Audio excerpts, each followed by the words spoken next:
ফুলকপিকে কুচি কুচি করে কেটে তার সাথে দুটো ডিম মিক্স করে আমরা বানিয়ে ফেলতে পারি মজাদার একটি সকালের নাস্তা। প্রথমেই আমাদের লাগবে একটি ফুলকপি। অবশ্যই ফুলকপিটি ফ্রেশ হতে হবে। তো পিছনের অংশটি কেটে আমি পাতাগুলো আলাদা করে দিব। এরপর এই ফুলকপিকে 4টি ভাগে কেটে নিব। তারপর এই ফুলকপিগুলোকে আমি ভালোভাবে ধুয়ে নিব। ধোয়া হয়ে গেলে আমি এই ফুলকপিগুলোকে গ্রেট করা শুরু করব। তো গ্রেট করার জন্য আমাদের প্রয়োজন হবে একটি গ্রেটার, হ্যান্ড গ্রেটার। আপনি যে কোনো ধরনের গ্রেটার ব্যবহার করতে পারেন।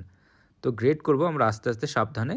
আপনারা কে কোথা থেকে আমার এই ভিডিওটি দেখছেন অবশ্যই কমেন্ট করে জানাবেন, আমি আপনাদের সবার কমেন্টের উত্তর দিব। আমাদের ফুলকপিটি গ্রেট করা হয়ে গেছে।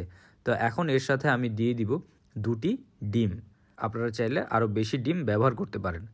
তার সাথে দিয়ে দিব ধনিয়া পাতা, কাঁচামরিচ আপনি আপনার স্বাদ মতো দিতে পারেন, যে যেমন ঝাল খান।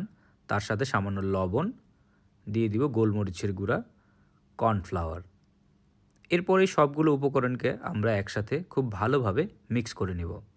মিক্স করার সময় অবশ্যই খেয়াল রাখবেন যাতে কোনো অংশ বাদ পড়ে না যায়, সবগুলো একসাথে ভালোভাবে মিক্স হয়ে যায়।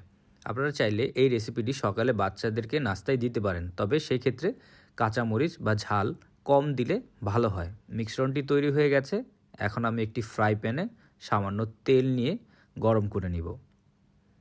তেলটি গরম হয়ে গেলে আমি এর ভিতরে আমাদের এই মিশ্রণটি আস্তে করে ছেড়ে দিব। এখন একটি চামচের সাহায্যে আমি এই পুরো মিশ্রণটিকে ফ্রাই প্যানের চারিদিকে আস্তে আস্তে করে ছড়িয়ে দিব। দেয়া হয়ে গেলে আমরা এই মিশ্রণটিকে একটি ঢাকনা দিয়ে ঢেকে রান্না করব 5 মিনিটের জন্য। 5 মিনিট রান্না করা হয়ে গেলে আমরা ঢাকনা তুলে ফেলব আর একটি বড় চামচের সাহায্যে এটিকে উল্টে দিব। আমাদের এক পাশ রান্না হয়ে গেছে। তো আমরা একে আবারও ঢাকনা দিয়ে আরও 5 মিনিটের মতো রান্না করব। খুবই সহজ একটি নাস্তা রেসিপি আর খুবই হেলদি। তো 5 মিনিট হয়ে গেছে। তো এখন আমরা একে তুলে নিব।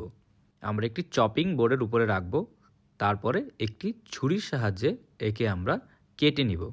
তো দেখতেই পাচ্ছেন খুব সহজে আমরা বাসায় তৈরি করে ফেললাম সকালের নাস্তা ফুলকপি দিয়ে।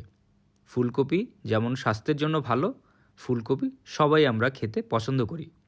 তো এরকম মজার মজার রেসিপি পেতে অবশ্যই টোস্টেড বাংলা পেজকে ফলো করবেন। আর ভিডিওটি যদি আপনাদের ভালো লেগে থাকে একটি লাইক আর শেয়ার করতে ভুলবেন না। মজাদার খাবার সবাই ঘরে তৈরি করে খাবেন। সবাই ভালো থাকবেন, সুস্থ থাকবেন। আবার আপনাদের সাথে দেখা হবে অন্য কোনো নতুন ভিডিওতে।